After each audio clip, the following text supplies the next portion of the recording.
আসসালামু আলাইকুম। মদিনা থেকে মহানবী হজরত মুহাম্মদ সাল্লাল্লাহু আলাইহি ওয়াসাল্লামের দেহ মোবারক চুরির লোমহর্ষক ঘটনা জানব এই ভিডিওর মাধ্যমে সংক্ষিপ্ত আকারে। দীর্ঘ ৩ বছর মাটি খুঁড়ে সুড়ঙ্গ করে রাসূল সাল্লাল্লাহু আলাইহি ওয়াসাল্লামের কবর পর্যন্ত পৌঁছে গিয়েছিল দুই ইহুদি এবং আল্লাহর রাসূলের লাশ চুরি করার পূর্বে রাসূল সাল্লাল্লাহু আলাইহি ওয়াসাল্লাম তৎকালীন রাজাকে স্বপ্নের মাধ্যমে এসে বললেন, ওহে নুরুদ্দিন, আমাকে দুজন লাল চক্ষু বিশিষ্ট ব্যক্তি বিরক্ত করছে। এদের বিরক্ত থেকে আমাকে একটু সাহায্য করো। 557 হিজরিতে তৎকালীন সুলতান নুরুদ্দিন জঙ্গি রহমাতুল্লাহি আলাই তাহাজ্জুদ নামাজ পড়ে নামাজের বিছানায় ঘুমিয়ে পড়েছিলেন। এমত অবস্থায় হঠাৎ তিনি স্বপ্ন দেখলেন রাসূল সাল্লাল্লাহু আলাইহি সাল্লাম তার ঘরে উপস্থিত এবং আল্লাহর রাসূল কোনো ভূমিকা ছাড়াই দুজন নীল চক্ষু বিশিষ্ট লোকের দিকে ইঙ্গিত করে বললেন, ওহে নুরুদ্দিন, এরা আমাকে খুব বিরক্ত করছে। এই দুজন লোক থেকে আমাকে মুক্ত করো।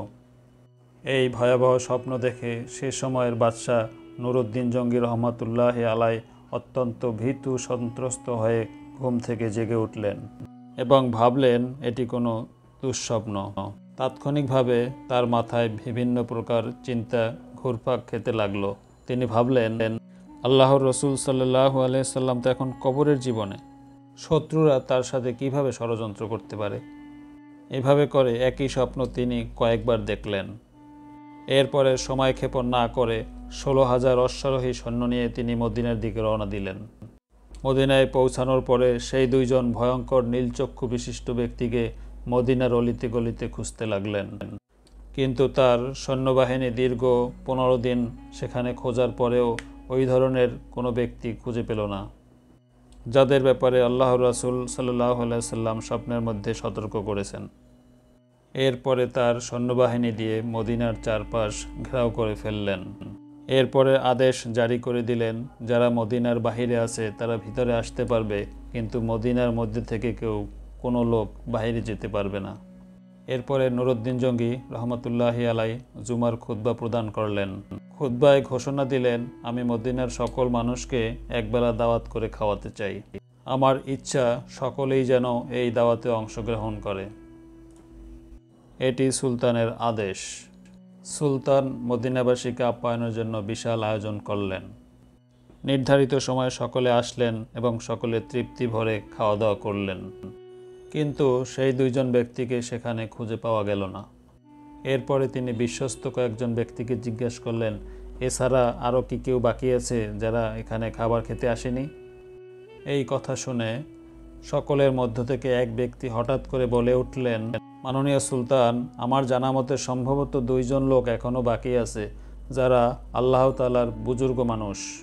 লোকটির বক্তব্য শুনে তিনি সময় ক্ষেপণ না করে কয়েকজন লোক নিয়ে ওই দুইজন লোকের আবাসস্থলে পৌঁছে গেলেন এবং নুরুদ্দিন জঙ্গি রহমাতুল্লাহি আলাই ওই দুইজন লোককে দেখে প্রচণ্ড চমকে উঠলেন, কারণ এরাই তো সেই দুইজন ব্যক্তি যাদেরকে আমাকে স্বপ্ন দেখানো হয়েছিল।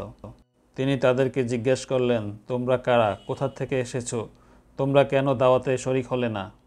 লোক দুটো তাদের পরিচয় গোপন করে বলল, আমরা মুসাফির, হজের উদ্দেশ্যে এখানে এসেছিলাম, কিন্তু প্রিয় নবী সাল্লাল্লাহু আলাইহি সাল্লামের মহব্বতের কারণে আমাদের আর ফিরে যেতে মন চাইল না, তাই বাকি জীবন রওজার পাশে কাটিয়ে দেওয়ার নিয়তে এখানে রয়ে গেছি। উপস্থিত লোকজন তাদের পক্ষ হয়ে বলল, সুলতান, এরা খুবই আল্লাহওয়ালা মানুষ, সারাদিন ইবাদত বন্দিগি করে এখানে থেকে।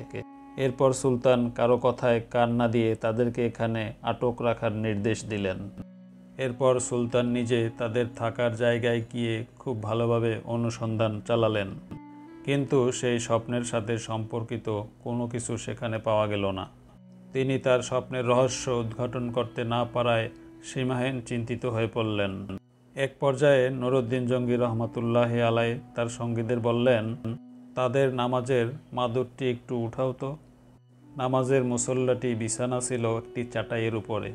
সুলতানের নির্দেশে মুসল্লাটি এবং চাটাইটি সরিয়ে ফেলা হলো। তারপর চাটাই সরানোর পরে দেখা গেল সেখানে একটি বড় পাথর। সুলতানের নির্দেশে সেই পাথরটিও সরানো হলো। পাথরটি সরানোর পরে সেখানে পাওয়া গেল একটি বিশাল সুড়ঙ্গ পথ। যা কিনা ধীরে ধীরে নবীজি রওজা মোবারক পর্যন্ত মাটির নিচ দিয়ে পৌঁছে গেছে। এই দৃশ্য দেখার পরে নুরুদ্দিন জঙ্গি রহমাতুল্লাহ আলাই বিজলির ন্যায় চমকে উঠলেন। এরপরে তিনি লোক দুটিকে চিৎকার করে বললেন, সত্যি করে বল, তোরা এখানে কি করতেছিস, নইলে এক্ষুনি তোদের মাথা থেকে গর্দান সরিয়ে দেব। তোমরা কে? তোমাদের আসল পরিচয় কি? তাড়াতাড়ি জবাব দাও। সুলতানের কথায় তারা অত্যন্ত ঘাবড়ে গেল।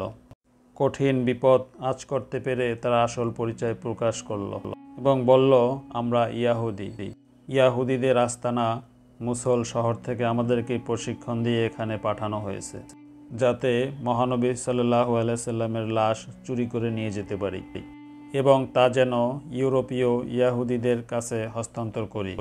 এই কাজে সফল হলে তারা আমাদেরকে অনেক ধন সম্পদ দিবে বলে প্রতিশ্রুতি দিয়েছে। সুলতান অত্যন্ত রাগান্বিত হয়ে বললেন, তোমরা তোমাদের পরিকল্পনা বাস্তবায়নের জন্য কি পদ্ধতি গ্রহণ করেছিলে? কিভাবে এই কাজগুলো তোমরা করলে? তারা বলল, আমাদের নিয়মিত কাজ ছিল গভীর রাতে অল্প পরিমাণ সুড়ঙ্গ খনন করা এবং খনন করার পরে মাটিগুলো চামড়ার ব্যাগে ভর্তি করে মদিনার বাহিরে ফেলে আসা। আজ দীর্ঘ 3 বছর যাবৎ এই মহাপরিকল্পনা বাস্তবায়নের কাজে আমরা অত্যন্ত ব্যস্ত আছি। তবে ঠিক যে সময় আমরা রওজা মোবারকের নিকট পৌঁছে গেলাম, মাটি খুঁড়তে খুঁড়তে আর একটু গেলেই রওজা মোবারকে পৌঁছে যাব। রাসূল সাল্লাল্লাহু আলাইহি সাল্লামের লাশ আমাদের হাতে চলে আসবে। ঠিক সে সময় ধরে আমাদের মনে হলো আকাশ যেন ভেঙে টুকরো টুকরো হয়ে যাচ্ছে, জমিন যেন প্রচণ্ড ভূমিকম্পে থরথর করে কাঁপছে। আমরা কোনোভাবেই আর মাটি খুঁড়তে পারলাম না। দীর্ঘ 1 বছর আমরা মাটি খোঁড়া বন্ধ করে শুধু পরিকল্পনা করছি, কারণ গর্তে প্রবেশ করলেই ভূমিকম্প শুরু হয়ে যায়। তাদের বক্তব্য শুনে সুলতানের চোখ দিয়ে অশ্রু গড়িয়ে পড়তে থাকলো এবং তার কাছে সব কিছু পরিষ্কার হয়ে গেল। তিনি সেই 2 ইয়াহুদিকে নজিরবিহীন শাস্তি দেওয়ার ব্যবস্থা করলেন। তিনি একটি বিশাল মাঠে 20 হাত উঁচু একটি কাঠের মঞ্চ তৈরি করলেন। নির্ধারিত সময়ে লক্ষ লক্ষ লোক উক্ত ময়দানে সমবেত হলো। সুলতান নুরুদ্দিন জঙ্গি রহমাতুল্লাহ আলাই অপরাধী লোক দুটোকে লোহার শিকল দ্বারা আবদ্ধ করে মঞ্চের উপরে বসালেন। তিনি লোকজনদের বিপুল পরিমাণে লাকড়ি সংগ্রহের আদেশ দিলেন। তারপর লক্ষ জনতার সামনে সেই ইয়াহুদি লোক দুটোকে মঞ্চের নিম্নভাগে আগুন লাগিয়ে পুরো ভস্ম করে দিলেন। কোনো কোনো বর্ণনায় আছে সেই আগুন নাকি দীর্ঘ 11 দিন পর্যন্ত জ্বলছিল।